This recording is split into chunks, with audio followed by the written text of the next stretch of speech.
Hello friends. Welcome to my channel. Friends தயவு செய்து share பண்ணுங்க எல்லோரும் பயன்பெறட்டும். Subscribe பண்ண எல்லா உள்ளங்களுக்கும் நன்றி. Friends பிடிச்சிருந்தா லைக் பண்ணுங்க ஷேர் பண்ணுங்க கமெண்ட் பண்ணுங்க மறக்காமல் Subscribe பண்ணுங்க. வாங்க வீடியோக்குள்ள போகலாம். பிரசவம் முடிந்து குழந்தை பிறந்துவிட்டால் போதும் என்று நினைப்போம் ஆனால் இனிமேல் தான் வேலையே இருக்கிறது. அது தான் குழந்தையை நன்கு பராமரிப்பது. குழந்தை பிறந்த பின்பு அந்த குழந்தைக்கு எந்த அளவு தாய்ப்பால் கொடுக்க வேண்டும் மேலும் வளர வளர எவ்வளவு உணவு கொடுத்தால் குழந்தை நன்கு ஆரோக்கியமாக இருக்கும் என்பதை முதலில் தெரிந்து கொள்ள வேண்டும். ஏனெனில் தற்போதுள்ள குழந்தைகள் விரைவில் குண்டாக மாறிவிடுகின்றனர். எனவே அவர்களின் உடலை ஆரோக்கியமாக வைத்துக் கொள்ள வேண்டியது ஒரு தாயின் கடமை. இப்போது குழந்தை பிறந்த பின்னர் 1 வயது ஆகும் வரை எவ்வளவு உணவானது தேவைப்படும் என்பதை தெரிந்து கொள்வோம். 0 முதல் 4 மாதங்கள் பிறந்த குழந்தைகளுக்கு தாய்ப்பாலிலேயே வேண்டிய அனைத்து சத்துக்களும் கிடைத்துவிடும்.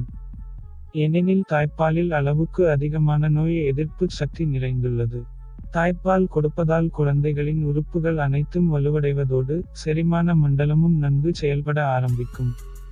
4 முதல் 6 மாதங்கள் 4 மாதங்களுக்கு பின்னர் குழந்தைகள் வேறு உணவை சாப்பிடுவதில் கவனத்தை செலுத்துவது போன்று தெரிந்தால் அப்போது 1 டேபிள் ஸ்பூன் வேக வைத்த இனிப்பு உருளைக்கிழங்கு, கேரட், ஆப்பிள், வாழைப்பழம், பீஸ் போன்றவற்றை நன்கு மசித்து கொடுக்க வேண்டும்.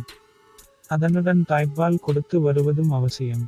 6 மாதங்கள் 8 வரை இந்த மாதங்களால் தாய்ப்பால் பழங்களை கொடுக்கும் போதோ மெதுவாக வேக வைத்து மசித்த சாதம், காய்கறிகள், பருப்பு வகைகள், முட்டை போன்ற அனைத்தையும் கொடுக்கலாம். அலர்ஜி வருகிறதா என்று அவ்வப்போது கவனமாக பார்த்து கொள்ள வேண்டும். அவ்வாறு வந்தால் உடனே அந்த உணவுகளில் எவற்றால் ஆகிறது என்று மருத்துவரிடம் சென்று ஆலோசித்து அவற்றை தவிர்த்து மற்றவற்றை கொடுக்கலாம். 8 முதல் 10 மாதங்கள் இந்த வயதில் சீஸ், தயிர் மற்றும் இரும்புச்சத்துள்ள தானியங்களான அரிசி, பார்லி, கோதுமை மற்றும் ஓட்ஸ் போன்றவற்றை மெதுவாக கொடுக்க ஆரம்பிக்கலாம். மேலும் அத்துடன் 1/4 கப் புரோட்டீன் உணவுகளான முட்டை, மீன் போன்றவற்றையும் கொடுக்க ஆரம்பிக்கலாம்.